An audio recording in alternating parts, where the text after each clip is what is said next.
Olá e bem-vindos a mais uma conversa nossa. Hoje a gente vai mergulhar no material, olha, fascinante. São excertos de uma versão adaptada, com linguagem simplificada, de O Evangelho segundo o Espiritismo. Uma obra fundamental para muita gente. Exatamente. E a fonte que temos é bem rica, cobre desde a introdução, passa por capítulos-chave sobre vida, sofrimento, moralidade, e tem até preces no final. Dá um panorama bem interessante. Pois é, e o nosso objetivo aqui é esse mesmo: explorar essas ideias a fundo. Tentar extrair o núcleo, sabe? Os ensinamentos morais que essa releitura espírita dos evangelhos traz. Entender como ela encara a vida, as dificuldades, a evolução espiritual e essa busca, né, de juntar fé e razão. Então, vamos lá, vamos abrir essa caixa. Olha, o que eu acho muito interessante nessa abordagem, e a introdução já deixa isso bem claro, é a escolha deles de focar só no que consideram o âmago moral dos ensinamentos de Jesus. Aquilo que seria universal, atemporal e, na visão da obra, inatacável, sabe? Menos sujeito a críticas históricas ou científicas. Ah, entendi.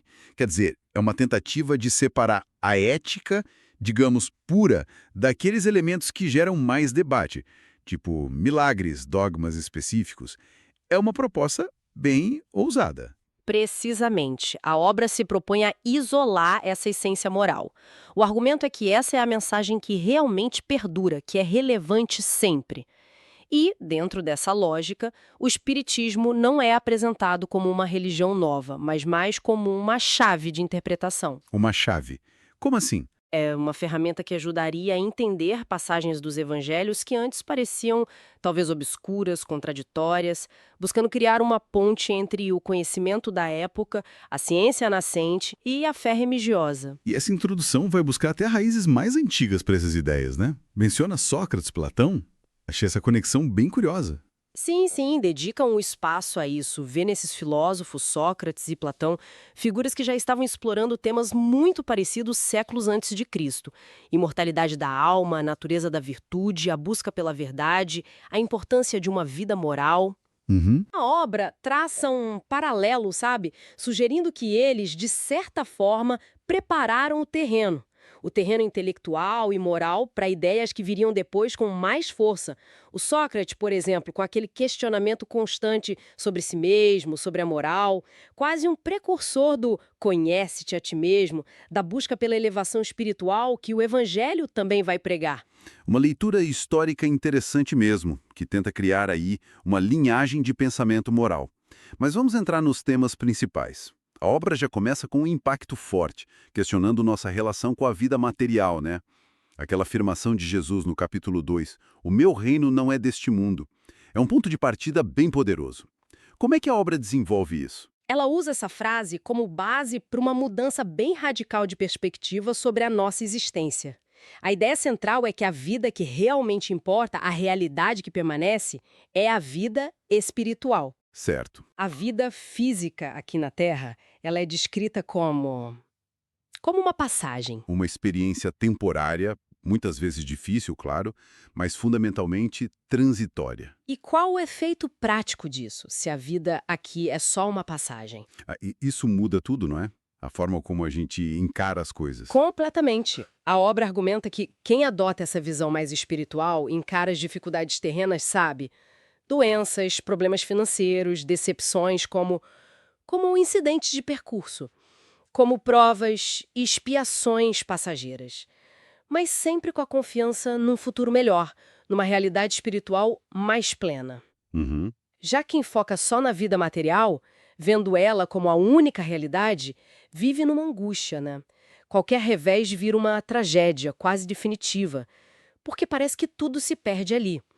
E a morte, nesse contexto espiritualista, deixa de ser aquele fim terrível. E passa a ser. Passa a ser vista como uma libertação, um retorno à verdadeira pátria espiritual. Isso leva direto para a ideia das muitas moradas na casa de meu pai, que está no capítulo 3. Se o reino não é daqui, então onde ele fica? E o que são essas moradas? A interpretação que a obra dá é que a casa do Pai é o universo inteiro. As muitas moradas seriam os incontáveis mundos que existem por aí. E eles não são todos iguais, entende? Existe uma hierarquia evolutiva. A fonte descreve diferentes categorias de mundos. Que categorias seriam essas? Parece quase ficção científica isso, mas num contexto espiritual. De certa forma, expande a nossa visão do cosmos, né? A obra fala em mundos inferiores, onde o mal ainda é muito presente, a vida é mais primitiva. Fala em mundos de expiação e provas, que seria a classificação da Terra. Onde a gente estaria agora? Exato, onde espíritos com dívidas ou precisando aprender enfrentam dificuldades para progredir. Depois vem os mundos regeneradores, que são um estágio intermediário, de transição. A alma se purifica, encontra mais calma, mais felicidade, se preparando para níveis mais altos. Entendi. E, finalmente, os mundos superiores, ou celestes, onde reina o bem, a sabedoria, a felicidade plena. A Terra, então, seria só uma dessas muitas escolas ou hospitais cósmicos. Essa ideia de progredir por diferentes mundos está totalmente ligada à reencarnação, né? Que é um pilar do espiritismo e está detalhada no capítulo 4º. Fundamentalmente ligada. A reencarnação é apresentada como um mecanismo mesmo, um motor, pelo qual o espírito progride, passando por essas diversas moradas e experiências. A obra define reencarnação como o retorno da alma, do espírito imortal, ao novo corpo físico.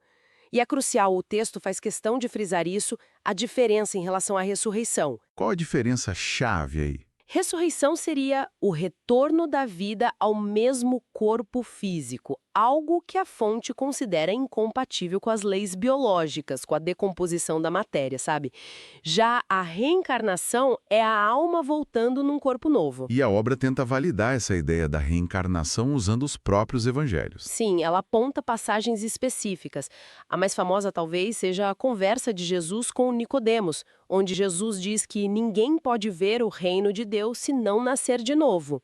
A fonte interpreta esse nascer de novo literalmente, como reencarnar. Ah, claro. Também menciona aquela passagem onde Jesus parece confirmar a crença de que João Batista era a reencarnação do profeta Elias.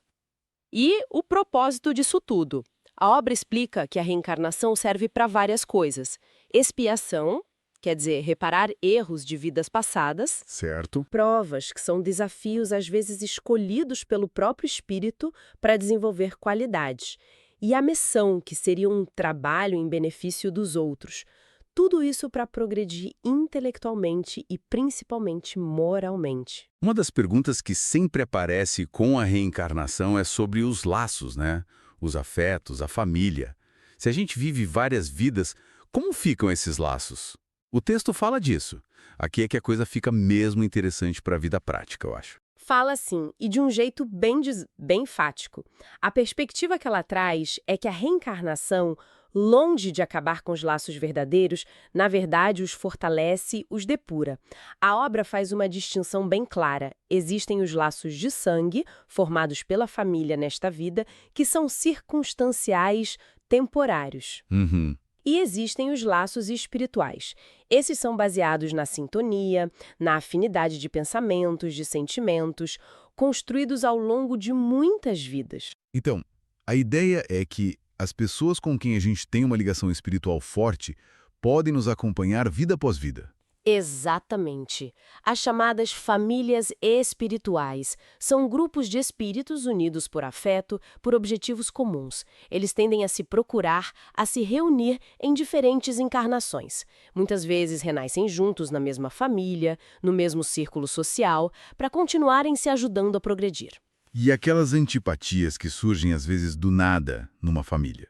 A obra sugere que podem ser reencontros, espíritos que foram adversários no passado. E sabe, e agora tem a chance de se reconciliar ali, naquela convivência forçada, transformar a antiga raiva em compreensão e, quem sabe, afeto. Seria uma prova específica para eles. Faz sentido. Mas se tudo isso acontece, por que a gente não lembra das vidas passadas? O capítulo 5 fala do esquecimento do passado. E a justificativa que ele dá é bem pragmática, né? Sim. A fonte apresenta esse esquecimento não como um defeito, mas como uma bênção, uma proteção divina, digamos. O argumento é que lembrar dos detalhes das vidas anteriores poderia ser muito perturbador. Imagino. Pensa só. reconhecendo um parente querido de hoje e um inimigo que te prejudicou lá atrás. Ou lembrar de coisas vergonhosas que a gente mesmo fez.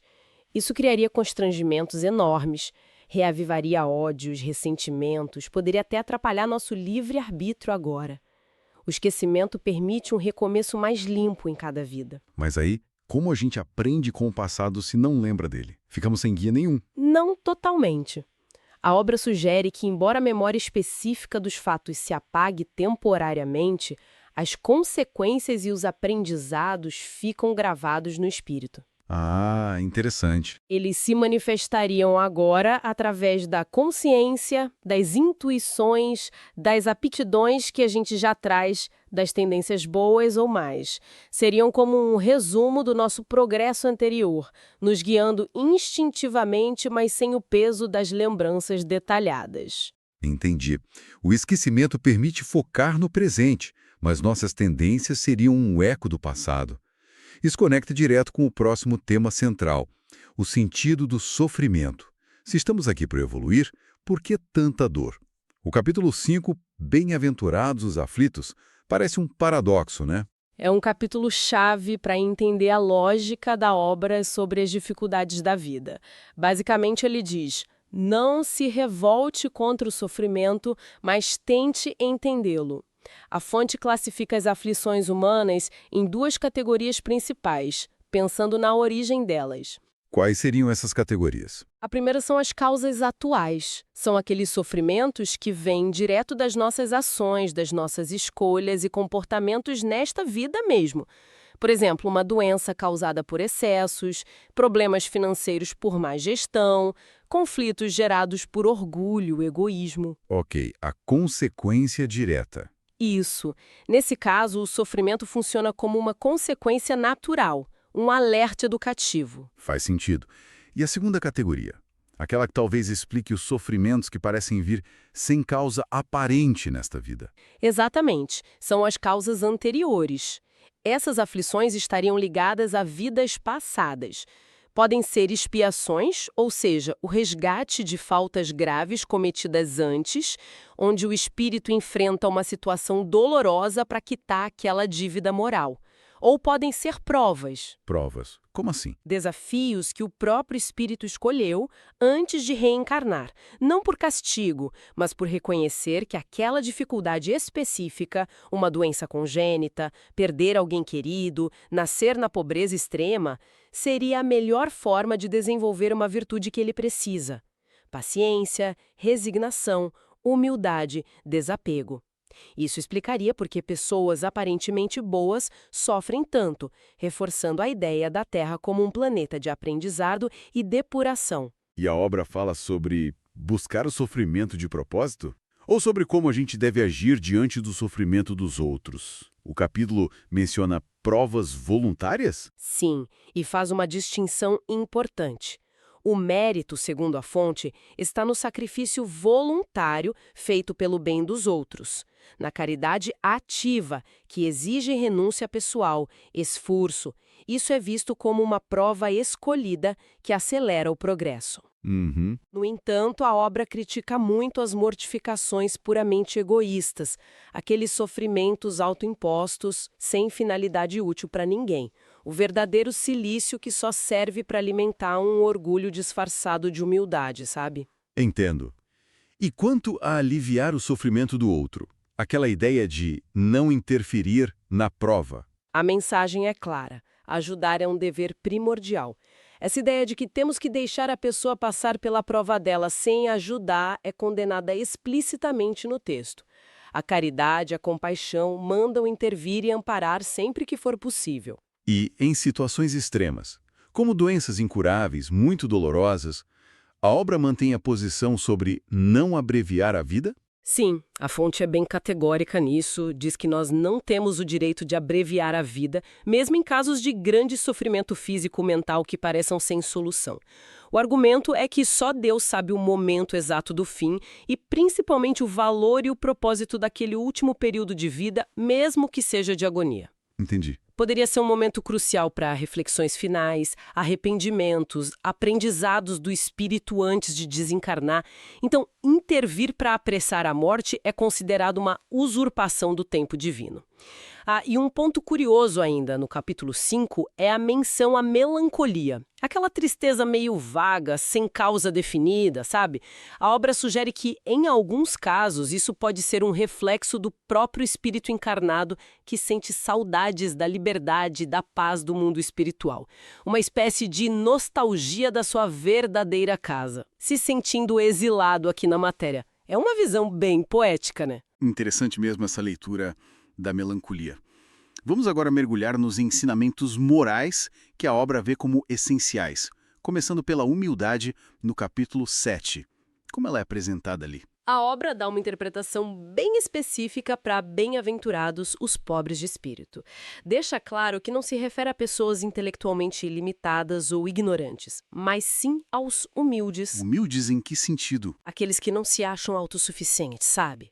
Que reconhecem sua pequenez diante da grandeza de Deus, das leis do universo, que não se sentem superiores aos outros. O orgulho é pintado como grande inimigo do progresso espiritual, a venda que impede de ver a verdade, de aceitar a própria condição de aprendiz.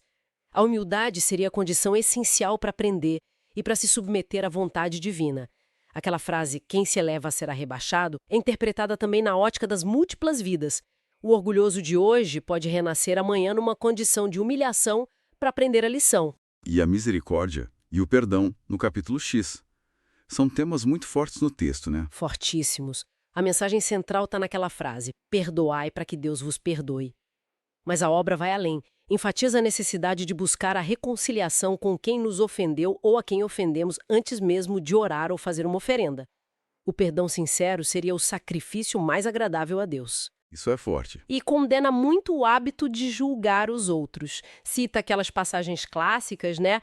Do argueiro no olho do vizinho e a trave no próprio olho e atire a primeira pedra quem não tiver pecado. E o perdão que se pede não é só da boca para fora, tem que ser de coração, acompanhado pela indulgência. O que seria exatamente a indulgência nesse contexto? É a capacidade de ser benevolente, compreensivo com as falhas, com os erros dos outros. Lembrar que todos nós somos imperfeitos e também precisamos da indulgência alheia, né?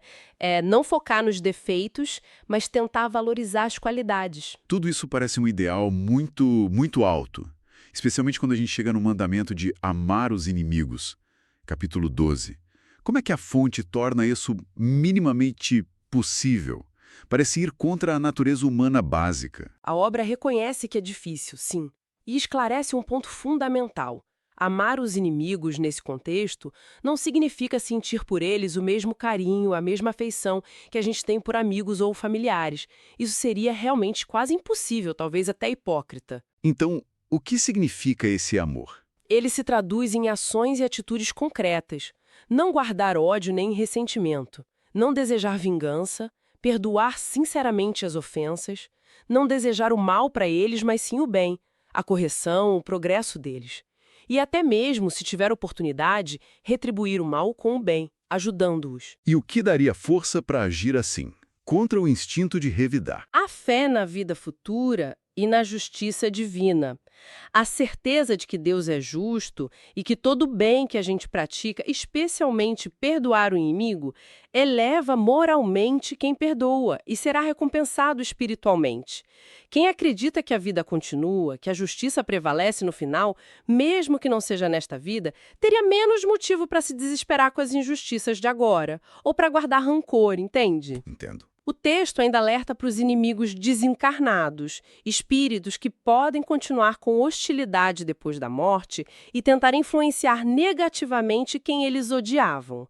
O perdão seria uma forma de desarmá-los também. Um verdadeiro exercício de autocontrole e fé, sem dúvida. E a caridade, que aparece em vários capítulos, 13 e 15, aquela frase, fora da caridade não há salvação, é talvez uma das mais conhecidas associadas ao espiritismo.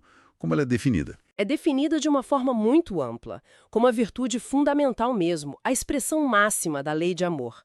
A obra detalha vários aspectos. Primeiro, tem a caridade material, a ajuda concreta aos necessitados. Mas enfatiza que ela deve ser feita com discrição, né? Não saiba a vossa mão esquerda o que dê a vossa mão direita. E que o valor não está na quantia, mas no sentimento, no sacrifício pessoal envolvido. Cito o exemplo do óbolo da viúva, que deu pouco, mas era tudo que ela tinha. Mas a caridade não é só ajuda material, certo? O texto fala muito em caridade moral. Exatamente. E talvez dê até mais peso a ela. A caridade moral é definida como benevolência para com todos, indulgência para com as imperfeições dos outros, perdão das ofensas, é uma disposição constante de boa vontade, de paciência, de compreensão e perdão no trato com o próximo. Uhum. É ver um irmão em cada pessoa, não importa as falhas dela. A grande lei de amor, amar ao próximo como a si mesmo e fazer aos outros o que quereríamos que nos fizessem, é apresentada como a síntese de todos os deveres, a essência da caridade. E quem é o próximo? A parábola do bom samaritano é usada para mostrar que o próximo é qualquer um que precise de ajuda, sem distinção de raça, crença ou condição social. Essa visão ampla da caridade é bem impactante. Mudando um pouco o foco, vamos para a relação com os bens materiais. O capítulo 16 traz aquela advertência famosa: não se pode servir a Deus e a Mamon. Isso quer dizer que a riqueza é má por si só, um pecado segundo a obra? Não exatamente que seja má em si, mas é vista como uma prova muito perigosa. A obra analisa a dificuldade do rico entrar no reino dos céus, não porque a riqueza em si condena, mas porque ela frequentemente leva ao egoísmo, ao orgulho, a um apego excessivo às coisas materiais e a um esquecimento das necessidades dos outros e dos deveres espirituais. Certo. As parábolas do jovem rico, que não conseguiu largar tudo para seguir Jesus, e a do mau rico e Lázaro, onde o rico egoísta sofre depois da morte, são usadas para ilustrar esse perigo. A riqueza pode facilmente embriagar a alma, sabe? Então, existe um uso correto da riqueza nessa perspectiva? Ela não precisa ser totalmente rejeitada? Existe. A obra argumenta que o homem não é o dono absoluto dos bens que tem. Ele é mais um administrador temporário de recursos que, no fim das contas, pertencem a Deus. Portanto, a riqueza deve ser usada não só para satisfação pessoal, mas principalmente para o bem comum. Como assim para o bem comum? Para gerar trabalho, promover o progresso social, criar oportunidades, aliviar a miséria. Combater a miséria é apresentado como um dever de quem tem recursos. A parábola dos talentos é citada nesse sentido. Os bens, os talentos recebidos, devem ser multiplicados, colocados para render em benefício de todos, não enterrados por medo ou egoísmo. A verdadeira propriedade, aquela que a gente leva depois da morte, não são os bens materiais, mas as qualidades morais e intelectuais que a gente desenvolveu. Uhum. E a desigualdade de riquezas na Terra é vista como parte do quadro de provas e expiações de cada um. Ou seja, a questão não é ter ou não ter, mas como se lida com o que se tem. E qual o lugar que isso ocupa na vida da pessoa? O desprendimento parece ser a chave. Exatamente. O desprendimento dos bens terrenos, valorizar mais o ser do que o ter. Essa é a atitude recomendada. Para a gente ir fechando nossa exploração dos temas, vamos falar de fé e ação. O capítulo 17 fala em sede perfeitos. Que perfeição é essa? E como a fé se encaixa nisso, lá no capítulo 19? A perfeição que ele menciona é a perfeição moral, o objetivo final da evolução espiritual, embora seja reconhecidamente difícil de atingir aqui na Terra, né? Sede perfeitos é entendido como um chamado ao esforço contínuo para melhorar, para desenvolver as virtudes, combater as más inclinações. O texto até descreve as características do homem de bem como um modelo. Certo. E o cumprimento do dever, mesmo quando é difícil, é muito ressaltado. Quanto à fé, o capítulo 19 faz uma distinção importante. Não se trata de fé cega, aquela que aceita tudo sem questionar e pode levar ao fanatismo. A obra valoriza a fé raciocinada. Fé raciocinada? Sim, aquela que se apoia na lógica, nos fatos, inclusive os fenômenos espíritas que eles estudavam na época, e na compreensão das leis naturais e morais. Essa fé raciocinada seria a verdadeira mãe de todas as virtudes, porque daria a convicção profunda que a gente precisa para enfrentar as lutas da vida. E como essa fé se manifesta na prática? É só uma crença interna? Não, a fé genuína, segundo a obra, é um motor poderoso para a vontade. É ela que dá força para mover montanhas, que aqui é interpretado não literalmente, claro, mas como a capacidade de superar os maiores obstáculos internos, vícios, maus hábitos, egoísmo, orgulho.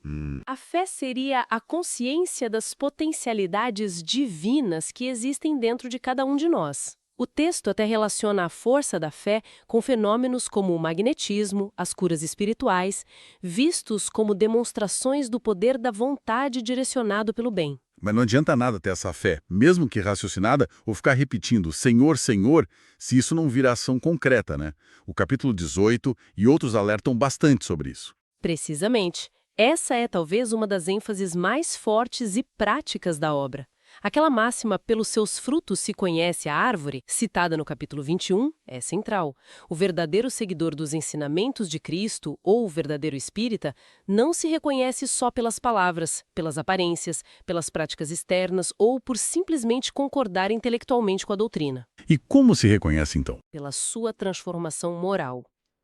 Pelo esforço sincero e constante para domar as próprias más inclinações, orgulho, egoísmo, inveja, etc., e pela prática ativa da caridade no sentido mais amplo, benevolência, indulgência, perdão, ajuda material.